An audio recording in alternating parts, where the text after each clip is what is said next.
আজকে আরেকটা নতুন রোগী সাপকে সে নিজেই ধরে নিয়ে আসছে। আসলে এই ভদ্রলোককে কি কামড়াইছে সে নিজেই সাপ ধরে নিয়ে চলে আসছে। কি নাম আপনার? নাম কি? আমার নাম হেফজুল। হেফজুল, বাড়ি কোথায়? চারঘাট পিরোজপুর। চারঘাট পিরোজপুর। কি করেন আপনি? কৃষিকাজ। মানে কোথায় এই সাপটা আপনাকে কামড়ালো? ধান খেতে। ধান খেতে? চারঘাটে ধান খেতে? চারঘাট ধান খেতে পিরোজপুর এলাকা। কামড়ানোর সাথে সাথে আপনি নিজেই ধরছেন? নিজে ধরছি। ধরে মেরে ফেলছেন? হ্যাঁ। বুঝতে পারছেন একদম সাহসী কৃষক আর কি।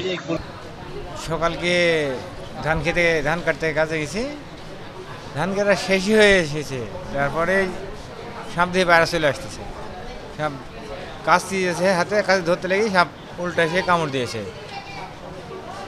সঙ্গে সঙ্গে আমরা বাসায় এসে গার্ড করে রাজশাহী মেডিকেলে নিয়ে এসেছি। রাসেল ভাইপার লাভ দিয়ে উঠে কামড় দিয়েছে। এখন ভর্তি হয়েছি সকাল 10টা কালে, এখন খালি ব্যথা আছে, অন্য কোনো সময় ব্যথা আছে আর কি। ডাক্তার বলতে 2 ঘন্টা পর পর আপনি রক্তের টেস্ট করতে হবে। এখন বিষ আছে কিনা আছে সেটাকে সিদ্ধান্ত এখন নিতে পারেনি ডাক্তাররা।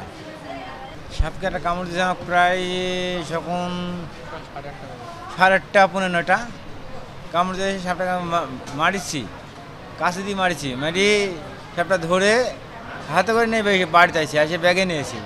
ব্যাগে নেওয়ার পর গাড়ি চড়ে আমি আমার এলাকার মেডিকেল আছে, মেডিকেল না যায় আমি সরাসরি রাজশাহী মেডিকেলে আছি। তো ওখান থেকে এসে এখন মেডিকেল ট্রিটমেন্ট দিচ্ছে আমাকে। এখানে সাপটা আনার আমাকে বলছে এটা কী সাপ, আমাকে শুধু হচ্ছে ব্যাগে কি তামছে, ব্যাগে সাপ আছে। কী সাপ তামছে আমার এলাকায় বলে যে রাসেল ভাইরাস। এখন আপনারা মেডিকেলে গিয়ে চিনবে তাহলে আমার যদি চিকিৎসা ঠিক মতো না হয় তাহলে সমস্যা হতে পারে। তার লেগে আমি সাপটা সঙ্গে করে নিয়ে এসেছি। সাপটা দেখার পর বলছে এটা রাসেল ভাইরাস। আমার স্বামী ধান কাটা কাজ করতেছিল, ভোর 5টার সময় ধানের মাঠে গেছে, আরও অনেক কামলা ছিল। তো হলো যে যাওয়ার পরেই বেলা যখন 9টার দিকে ধান বাঁধছিল, ওই টাইমে সাপ মানে আরও অনেক কামলা ছিল ওখানে। তো ওখানেই মানে ওরা কেউ আঘাত করেনি, এই আঘাত করছে। আর এই সাপটা বিষাক্ত সাপ, রাসেল ভাইরাস। ওই সাপ এখানে আনছিল। তো ডাক্তার বলছে যে 24 ঘন্টা পর্যবেক্ষণে রাখার পরে আমরা বলবো। এর আগে আমরা কিছুই বলতে পারছি না, যে কোনো মুহূর্তে আমরা এটার হতে পারে, বিস্ফোরণ হতে পারে। উনি আসলে আসার সময় সাপটা নিয়ে আসছে, ঠিক আছে, হাতে করে সাপটা নিয়ে আসছে এবং সাপটা দেখে তো চেনা গেছে যে এটা রাসেল ভাইপার। এবং উনি যখন দেখাইলো যে যেখানে কামড় দিছে ওনার জায়গাটা ফুলে আছে এবং এটা ওই সাপের কামড়ই, সাপের কাটা নিয়েই আসছে।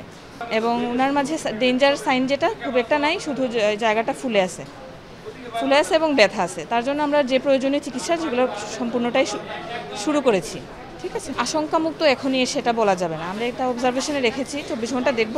প্লাস আমরা এখন যেটা অ্যান্টিভেনম চিকিৎসা আছে ওইটাও শুরু করে দেব, ঠিক আছে। ওইটা শুরু করার পরে তারপর পরবর্তীতে ওনার অবস্থা দেখে আমরা পরবর্তী ব্যবস্থা নেব আর কি। সাপ কামড়ানোর পরে ওনার এখন যেটা হতে পারে যে এই যে চোখের যেটা পাতা আছে, চোখের পাতাটা অনেক সময় পড়ে যায়, ঘাড় পড়ে যায়, এরকম ডেঞ্জার সাইন দেখা দিতে পারে আর কি। তারপরে লোকাল যে জায়গাটা কামড়ায় ওই জায়গাটা ফুলে গিয়ে অনেক হতে পারে, পরবর্তীতে কিডনির সমস্যা হতে পারে। এগুলো বিভিন্ন পার্শ্ব প্রতিক্রিয়া হয়, এগুলোই আমরা এখন অবজার্ভ করবো যে রোগীটার এগুলো ডেভেলপ করছে কিনা। প্লাস আমরা যেটা মেইন চিকিৎসা ওইটাও শুরু করে দিচ্ছি, যে তারপরে পরবর্তীতে আমরা দেখব।